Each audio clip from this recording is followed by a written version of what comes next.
Assalamualaikum warahmatullahi wabarakatuh.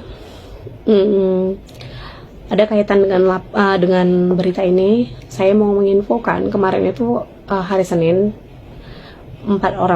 tiga orang polisi, satu orang polwan datang ke rumah, ya kan? Saya bingung nih, ternyata memang dari tempat dia dinas, tempat si laki-laki ini dinas. Mereka datang mengantarkan surat undangan persidangan, isinya sidang cerai yang diajukan oleh si laki-laki ini. Ternyata sidang cerai mau digelar karena si laki-laki ini udah buat resepsi pernikahan. Sementara kami belum cerai. Di situ belum ada sidang perceraian, tapi dia udah buat resepsi pernikahan bulan 6 kemarin. Apalagi sampai punya buku nikah. Nah, yang saya bingungkan, kenapa tempat dinas dia itu meng-ACC, maksud saya bukan meng-ACC apa ya, memang belum ada jadwal persidangannya, cuman kenapa permintaan dia digubris gitu. Karena selama 5 tahun berjalan, 5 tahun saya dan anak-anak saya ditelantarkan, bahkan gaji, remon semuanya dialihkan ke dia. Anak saya dapat apa? Dapat sumbangan dari dia. Sumbangannya berapa? 500.000, 300.000. Salah deh, 300 juta, 500 juta biar keren kedengarannya. Uang segitu bisa apa, ya kan? Anak saya bersekolah dua-duanya. Cuma saya bingung aja. Setelah saya dapat undangan itu, saya kan belum tahu tuh isi undangannya gimana. Ternyata waktu mereka udah pulang, saya cek nih surat undangannya, saya periksa isinya yang diajukan oleh si laki-laki ini. Saya marah dong, saya telepon mereka kembali.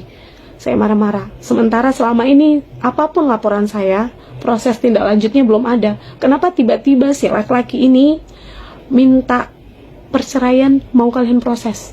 Saya bilang, oh iya bu, kami nggak tahu isinya, katanya kayak gitu. Ya udah, besoknya lagi hari Selasanya mereka datang lagi, 4 orang tadi datang lagi ngantarkan surat penundaan sidang cerai. Yang saya tanya, apa sebegitu berpengaruhkah dia sampai omongan dia langsung diproses? Apa karena sama-sama berseragam dinas? Hebat sekali dia. Seakan-akan hukum itu nggak berpengaruh sama dia. Terlalu kebal dia terhadap hukum. Dia hanya hanya bintara biasa, tapi power dia luar biasa, bisa menutupi tingkah lakunya, bisa melindungi diri dia. Dia mentelantaran kami, terus kami nggak bisa ngapa-ngapain. Kami dikasih uang sesuka hati dia, terus kami cuma diam. Dia nggak pernah jumpain anak-anak saya, terus saya cuma bisa diam. Dia hamil istri orang, saya udah capek cari keadilan. Dia tinggal satu atap sama wanita itu juga. Terus keadilan di mana?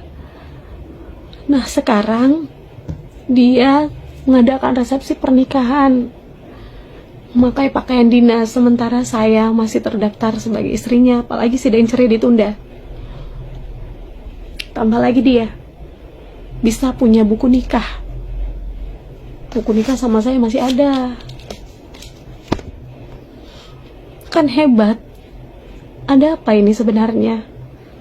Kenapa dia selalu dipertahankan dalam kedinasannya?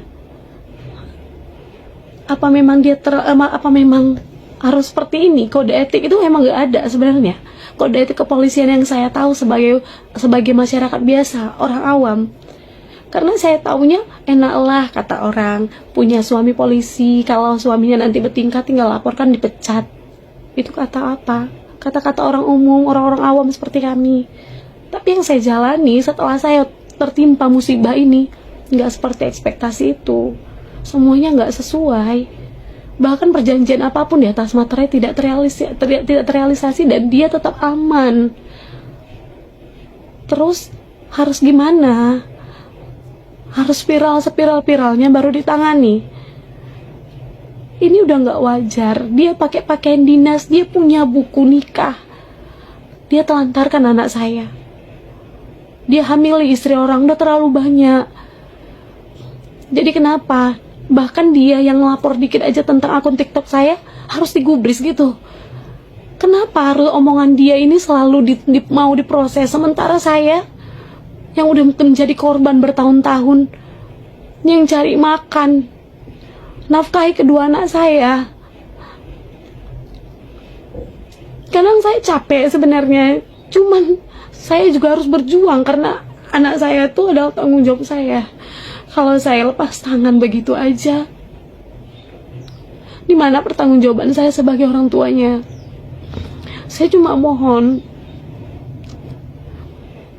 ada uluran tangan yang bisa ngebantu anak-anak saya, bantuin saya untuk tegakkan keadilan, memproses ini secara adil, untuk melepas dia dari ikatan dinasnya, melepas pakaian dinasnya sesuai kode etik yang berlaku, sesuai perjanjian yang pernah ditandatanganinya. Mohon bantu viralkan. Terima kasih. Assalamualaikum warahmatullahi wabarakatuh.